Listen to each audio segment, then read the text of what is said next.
Hi hello welcome to my Vedas life style channel. ఈరోజు నేను gobi Manchurian ఎలా చేయాలో చెప్తాను. దీనికి ఇది నాంపల్లి ఎగ్జిబిషన్లో కొన్నానండి మసాలా పౌడరు.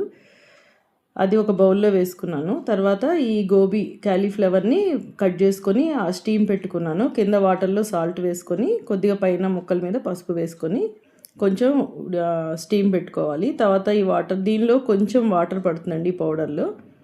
ఇప్పుడు ఈ బాయిల్ అయిన ముక్కల్ని ఒకసారి చూసుకోవాలి. నేను మరీ మెత్తగా అవ్వకూడదు, అట్లాని గట్టిగాను ఉండకూడదు, కొంచెం చూసుకోవాలి మనం. పసుపు వేసి పెట్టుకున్నాను కదా, కొంచెం అక్కడక్కడ కలుపుకున్నాను. ఇప్పుడు వీటిని ఆ పౌడర్లో వేసేసి దానిలో దీన్ని డీప్ ఫ్రై చేసుకోవాలి. ఇప్పుడు ఒక కడాయిలో ఆయిల్ వేసుకొని దానిలో సన్నగా కట్ చేసుకున్న గార్లిక్, ఆనియన్, క్యాప్సికము, క్యారెట్ ముక్కలు బాగా ఫ్రై చేసుకోవాలి. కొంచెం సోయా సాసు, కొంచెం వెనిగరు వేసుకోవాలి. తర్వాత దీనిలో కొద్దిగా సాల్ట్ కూడా వేసుకోవాలండి ఆ ముక్కల మీద. తర్వాత టమాటో కెచప్ వేసుకున్నాను. ఇది బాగా మగ్గాలి ముక్కలు. మీకు వీడియోలో ఇంకా మగ్గినట్టు చూపించలేదు కానీ ఇంకొంచెం మగ్గాలి. ఇప్పుడు ఆ డీప్ ఫ్రై చేసుకున్న గోబీని వేసేసుకోవాలి.